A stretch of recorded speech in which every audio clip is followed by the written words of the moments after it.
Hi, my name is Jack Bridson, and this is my story. Story of how I've battled through mental health, gone through hell, come back out the other side. Um, mental health perspectives, gone through more than five: OCD, Tourette's, anger management, schizotypal disorder, anxiety, and depression. At the moment, I'm 22 years old, so this story for a 22-year-old is probably a fair story. I'm a spiritualist, so there's going to be a lot of spirituality involved.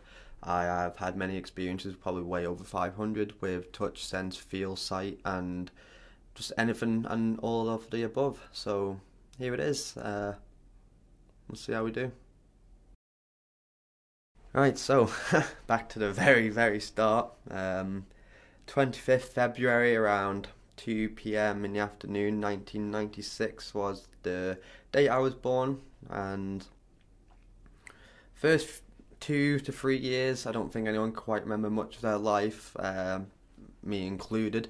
My very vivid memories of being lay in a cot, looking at something spinning around, making a bit of noise. I can remember that. I remember the odd time having my nappy changed. So there's a lot of not many people probably remember a thing of that.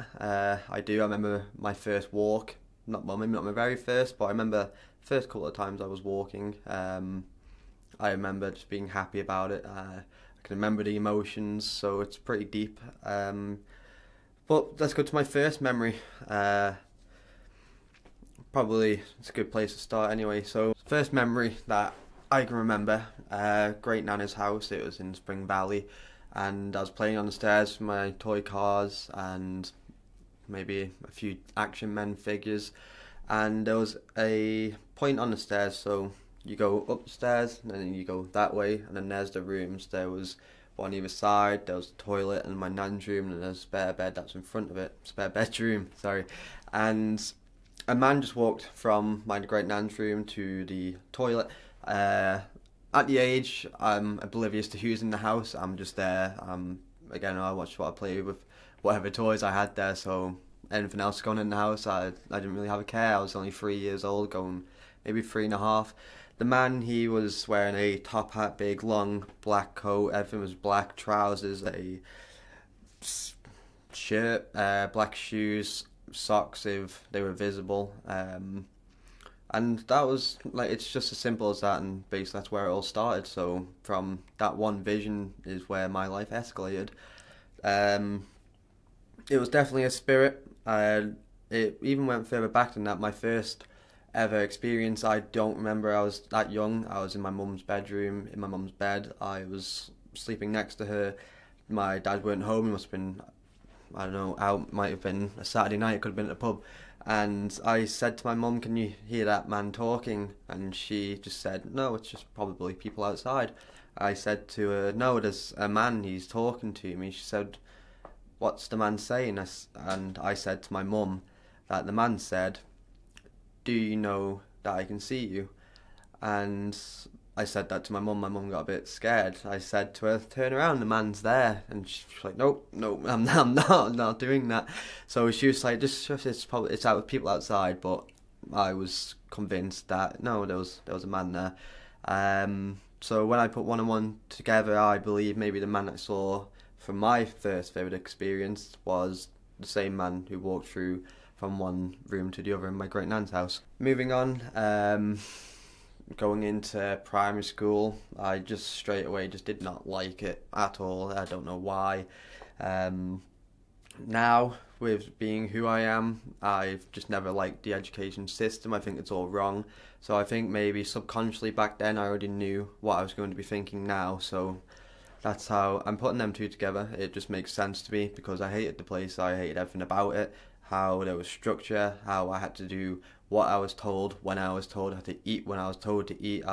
Could only speak when I was told or when I was being spoken to. I could go get fresh air only as and when I was allowed to. I just think it was all wrong. So again, I'm pretty sure a lot of people agree with that, but it's in place for a reason. My opinion for that reason I'll explain later on in this episode or series, whatever we may call it. So now I'm around the age 4 to 5. My mum was pregnant with twins, Luke and Connor, and it come to the point it was very close to the birth, and I was again it was at my great nan's house. A lot of my first experience happened there. Again, it's a spiritual reference, and I was in the living room. There was a woman at the window with a child next to her. She was dressed in like black, but with a white. What the I don't know what do you know what they're called when they're getting married? A woman's getting married and they've got that white a veil. Yeah, so she had a veil on, and it just I didn't know who she was. It didn't frighten me. I was a bit like I was transfixed in what was going on, and the woman was now again when I put one and one together through what I've learned through research is a banshee. A banshee is a legend known by many different simple rules, and basically if you see a banshee or a banshee with a child, then it replicates someone who is pregnant will lose that child. If you hear a banshee, then it means someone close to you may die, and or they will get a really serious illness. And if you see the banshee on her own and she screams at you, then it means that you're going to have health problems. And the banshee shouldn't do much, but she had a child, and a banshee with a child again also replicates that someone who is pregnant, she will lose a child. Again, I didn't know this at this age. I was 4 to 5 years old. Within that week, my mum had a miscarriage with the children, and again, thinking back now, it makes sense to me. I believe in legend. I believe in a lot of them, so to me, it's real. A couple of years later, a very similar thing happened. So again, great grandma's house, and my mum was pregnant again with a little girl. Her name was Leah, and this time it was in the garden. There was a woman in the garden. She was holding a child this time, and again, I looked at her. It was as if everything around me had gone. It was this. All you see is going like that through a camera lens or a keyhole, and that was all I could see. It was just her and the child. Everything around me was just blurry or very anime-like. And again, I didn't really quite think that this was a very similar thing to what happened last time, so it just didn't cross my mind. And again, within that week, my mum had another miscarriage. So it was as if foreseeing the future in ways, but that's not a gift, I'd say. As such, it was just a very unlucky experience. Let's go to the age of 7 and 8. Again, it was around the similar time that my mum had that miscarriage with Leah, and that's when my anger started playing up. And I think I was just frustrated. I was really looking forward to having a younger brother at one point, and then my mum had twins. I was excited. Didn't happen. It was a letdown in sense because I was that young. That's just the emotion that you get. You were really upset about it. It's something that you're really looking forward to that just doesn't happen.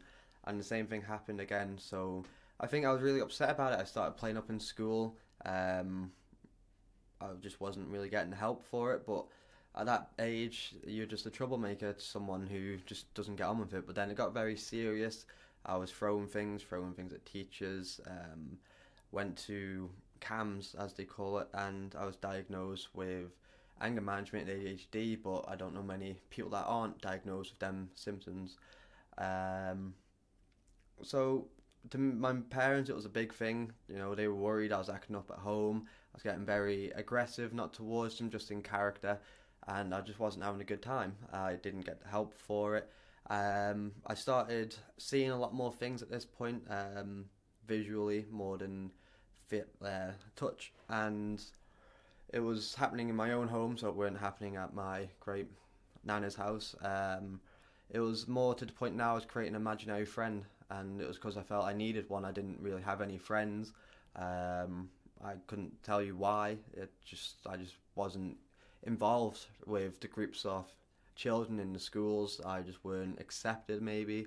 It was just who I am, and now I accept that. But back then, I just wanted some friends, really. I was always at home, I was on my own, and I just didn't like it. So I created them an imaginary friend.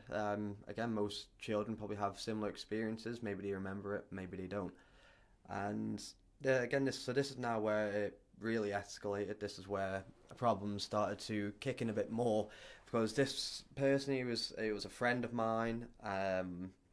So, we got on, we'd speak, we'd see each other as if I was in the same room as someone who was actually real, but this person wasn't. And when it comes to the point of trust, it'd tell me, this person would say, oh, this is a good thing, this is a bad thing, I believe it. So when it comes to the point where someone might have been a bit aggressive towards me, my friend, imaginary friend, would always be there, so I'd always listen, I'd have trust in who this person was, and they'd say this person, hit them, and I thought, okay, this is the right thing to do. It's the person never let me down once, so it must be the right thing to do. So I'd start again. My anger would then increase. Like if you've ever had the experience of being angry and you might have punched something, the adrenaline it gives you, it's sort of similar to how I felt then. So again, I didn't thrive from it, but I enjoyed it and I felt good about it. I didn't feel good about what I'd done, but at the time I didn't really realize what I had done. I just thought it was another day, really.